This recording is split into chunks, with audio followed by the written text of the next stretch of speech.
Hi, everyone. Here we are back with chapter 14, which is the first chapter in the last section of the class about consumption and satisfaction. I'm sorry that, let's see. I don't know how to make it not have that glare, but it adds a little dimension, I guess. Okay, so let's get going. So we have some learning outcomes. Let's say we're talking about consumption and satisfaction, and of course, the ultimate goal of any marketer is to have a satisfied customer, because satisfied customers come back, and satisfied customers tell other customers, and that's how one way your business grows. So, anyway, there's a few things we're going to talk about this chapter. Know the connections among consumption, value, and satisfaction. Discuss the relative importance of satisfaction and value in marketing and consumer behavior. Understand how emotions other than satisfaction can affect post-consumption behavior. Use expectancy, disconfirmation, equity, and attribution theory approaches to explain consumers' post-consumption reactions. Oh my God, that's like a lot. That sounds like a lot. It's not that much, but it sounds like a lot. Don't be intimidated by that. Avoid problems associated with typical satisfaction measures and describe ways that consumers dispose of products.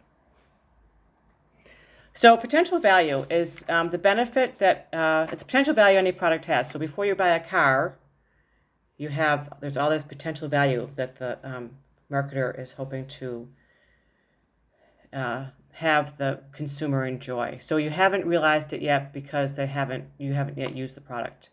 And there are a lot of different things that might come in to interrupt someone's opportunity to really fully appreciate the potential value of a certain product.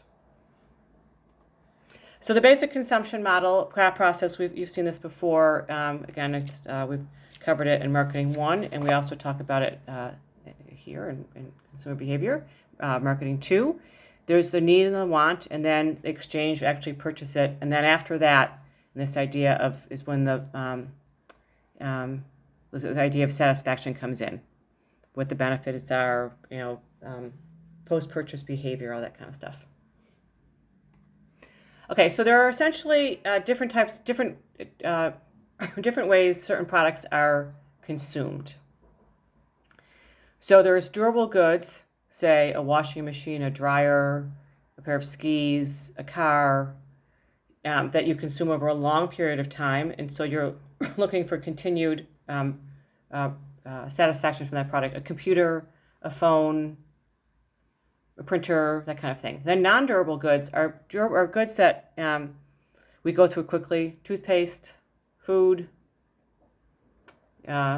maybe some types of clothes, personal care products, that kind of thing. So durable and non-durable goods. Non-durable goods tend to be inexpensive. They're consumed quickly, and the goal is to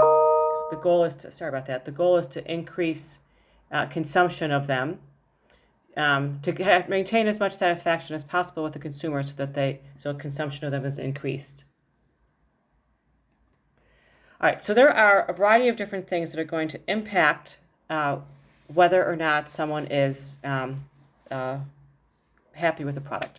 One are temporal factors, time factors, how much time they have to use it, the crunch of it, that kind of thing. Antecedent conditions, meaning things that are going on already, and the physical environment, what is going on, what's the context of what's going on. So the thing is that you want to have the consumption of authentic thing adds value over the consumption of synthetic experience. So what does that mean? Essentially, what they're trying to say is that people when they have an authentic or a real experience with something, they actually use the product, they, in their real life on a day-to-day basis or over a long period of time, that they have a more positive impact to it than as opposed to just like a theoretical. So, and sometimes too, value depends on the meaning of the product. So you see this a lot with high-end goods or with goods that, say, like name brand goods. You might see there might be some sort of meaning transference, which means that there's some sort of transfer of cultural meaning to a product onto the consumer. So, for example, getting a watch when you graduate from college, or getting a getting a car when you're 16, if you're lucky enough to have that happen to you. So that what is culturally, what does that mean? In different cultures, not only throughout the world, but also within the United States, different, regionally and subcultures, different things might have different meanings. That when you get your first cell phone, for example, that kind of thing.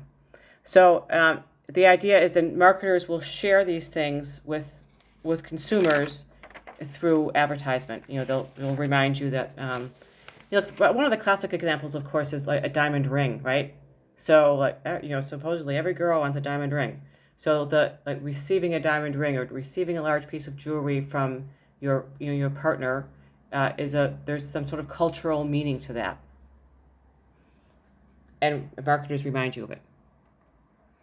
So, and then also consumption, continuing on with that, value can be derived from the use of the service provided by the product. So having a positive experience with a car, having a positive experience with your computer or your phone or whatever it may be.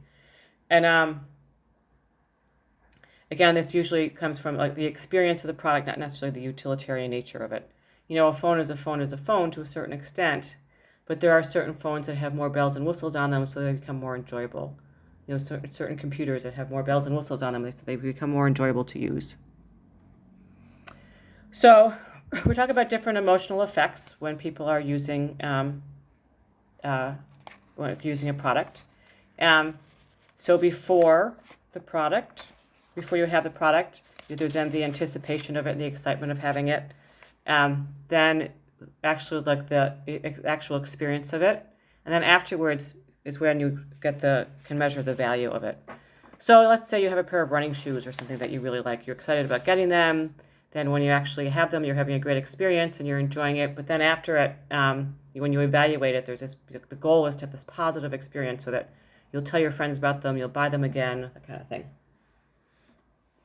So there's this whole idea of consumer satisfaction surveys. This is from the book. You can take a look at it. It's measuring a variety of different retail outlets, everything from Dollar General to Nordstrom, different grocery stores, Wegmans, Trader Joe's, Publix, Kroger, Whole Foods, then places like Walmart and Target that fall into that category. So just to see what is it that, in terms of satisfaction, how has it changed? This is an older slide, but still pertinent. It goes from 2009 to 2015, and you can watch how things have kind of gone up and down for some companies. And the goal, of course, is for a business to have as much consumer satisfaction as possible and address that and come up with strategies that are going to improve consumer satisfaction.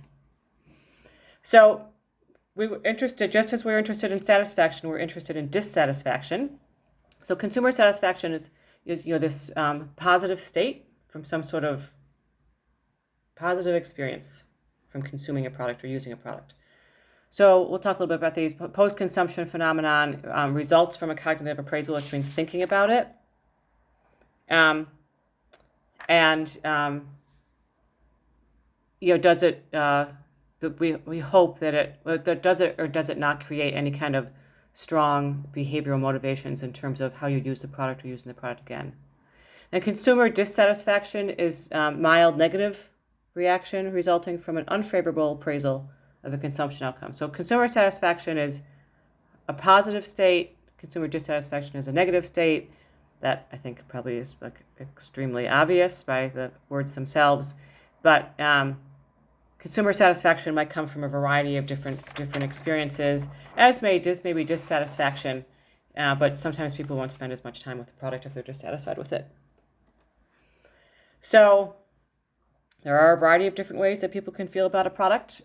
Delight, disgust, surprise, exhilaration, anger. If you buy a printer, recently I bought a printer, the printer didn't work very well. I had disgust and anger with that printer. I no longer own that printer and I have a new printer. So that kind of thing, you want to make sure that it leaves a bad taste in your mouth for that brand. And these kinds of things are usually people have emotional reactions to things. It's going to impact their behavior. The stronger that someone feels about something, usually the more it's going to impact their behavior. So it's good to have a strong reaction as long as it's a positive strong reaction. So we're going to talk about a couple of different theories: expectancy theory, equity theory, attribution theory, and cognitive dissonance. We've talked about cognitive dissonance before, but we're going to go through and talk a little bit about them again. These are theories that are used not just in marketing, but also in management. They're psychological theories. So there is this idea: you have expectations and perceptions, right? And then if your performance is greater than expectation, then you have positive and you have satisfaction. If the expectations are less than performance, you have dissatisfaction. Oops. Basic. Okay. So expectancy and disconfirmation theory essentially is that you wouldn't have to go too much into it, but we could talk. You could spend a whole semester talking about this kind of stuff, but essentially, it's what is it that you anticipate is going to happen, and does that happen? So do you expect a lot and it fails, or do you expect very little and then your expectations are exceeded?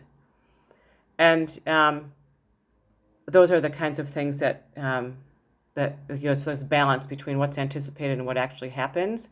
And the goal, of course, is to manage expectations, to manage expectations of a product. So in the communication of that, whether it be direct sales or advertising or public relations, whatever tool you may use, to make sure that people understand what the expectation is of the product. And then, of course, there's different ways that you can expect. You might expect, I'm sorry, that's my clock. You might expect certain types of, you learn to expect certain types of performances through word of mouth, advertisings, promotions, personal factors, those kinds of things. Those are all the things that are telling us what we should expect from a product. So the idea is that this idea of confirmation bias, which means it's a tendency for expectations to guide performance perception. So if you expect something to be great, it will be great. If you expect this new car to run like a dream, and then you think, oh, well, yeah, of course it runs like a dream because everyone told me it's going to run like a dream. But you might be like, but you're blocking out maybe like reality of what's going on. So, and people tend to behave or motivated to act and behave based on their attitudes and behaviors. So it's like how you view it. If you expect something, it will happen. And then there's also this idea of service quality. Service quality is determining the difference between consumer expectations of different service aspects and the actual service delivered. So, for example, when you go into a restaurant to eat, how do you expect the service to be? If you go into a certain store to buy something, how do you expect how do you expect that the people to behave towards you? I think they're talking in the book about a dental hygienist. If you go in to see a dental hygienist and you expect her to be she or he to be her or him to be friendly and bubbly and kind, and maybe they're a little quiet and they don't talk very much, then that's going to change. Maybe it's going to still a great teeth cleaning, but maybe because of their personality, or their their shyness, whatever, maybe it's not going to be as good as you expect. It's going to impact this, what they refer to as a service quality, serve-qual. And serve-qual scales look at a variety of different things. So it helps to look at, it will give you it asks people to measure things on a variety of different aspects, not just one. Okay, equity theory is that it's the idea that you expect to have the same experience as someone else. So based on how much you have put out in it. So you want to have, if you go to a hotel and stay at a hotel or a resort, you want to have the same positive experience that somebody else is having because you pay the same amount of money. Or if you go someplace and you pay less and you think, oh, I paid $150 a night for this room and they paid $225 and I had just as good of a time. It's this idea of equity theory. Where is the fairness in it? Or if I paid more, I would expect more from it. So distributive fairness is this idea that the way in which a consumer judges the outcomes of an exchange. So how is it like, how is the final experience, the final product? And then interactional, how how someone feels when they're actually in the situation and being treated. How kind was the desk clerk? How helpful were the people in the lobby? How timely was the food that we ordered? That kind of thing. So, what was the when it was going on? What was the experience like? So, attribution theory is this idea that you're trying to figure out why things happen the way they do. To what can I attribute XYZ event? Can I attribute, when we talk about management with attribution theory, can I attribute the reason that this person is late every day is because, their child has just started daycare, and I know that they have to spend a little bit of extra time with their child in the morning, and so you cut them some slack? Or can I attribute the fact that this person is late every day because I know that they always stay out late and they have a hard time getting up in the morning? So can I attribute the reason for the lateness of, say, my package arriving because there was a storm in the Midwest and it was delayed? Or can I attribute the reason that my package is late is because I know that the distribution center is disorganized or something like that? So this idea is people look for why things happen the way they do. And sometimes they look at the positive and sometimes they look at the negative. So the idea is what can I attribute this thing that occurred? And then they make a judgment on that, essentially. Okay, cognitive dissonance is this feeling that you are not, you're thinking one thing, you feel or think one thing, but then maybe you behave a different way. So it's like when you so you think, oh, I should never buy something, during a Black Friday sale, because sometimes I always told myself I was never going to buy anything through a Black Friday sale, and I just did. And now I know why, because maybe the quality of the product isn't as good. Maybe they're putting things out that aren't as good as the other products they're using at other times. So, or maybe you think, oh, I always try to buy local, and this time I didn't, and so I should have done that. It's the post-consumer, post-purchase behavior, cognitive dissonance, unhappy. It's just an unhappy, uneasy feeling. So particularly when they realize that there are other options that they could have taken advantage of. Maybe it was a difficult decision. Maybe it was an important decision. You can't really change it. You're stuck with XYZ piece of home appliance or whatever, and also that maybe the consumer didn't have a lot of self-confidence in the decision, and that's when the marketer has to come in and try to convince them otherwise. So. And so there might be, the marketer might come in and try and tell encourage the person for why they purchased the product, that kind of thing. But some people that might just complain about the product to their friends, they might complain to the store. They're going to return the product if they can. They might try and find out all the bad things about the other product, seek negative information about alternatives not selected. Well, I know that I got this printer made by XYZ, but from what I understand, they're all bad, so what can I do? Seek positive information about the alternative, but the one you did select. Well, this is the best brand on the market. They've got great reports, and so I should be happy with it. And then try to realize that maybe the consequences of making this decision aren't quite as dire as you might think. Everyone experiences cognitive dissonance and post-purchase consumer dissatisfaction. It's just sort of natural.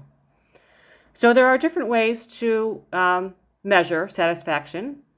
There's a couple of different ones. Direct global measure asks consumers to assess their satisfaction on a scale, like 1 to 5, 1 to 3, 1 to 10, all sorts of different theories as to which is the best to use, how big of a scale you should have. Attribute-specific assess a consumer satisfaction with various components or attributes of a product or service or experience.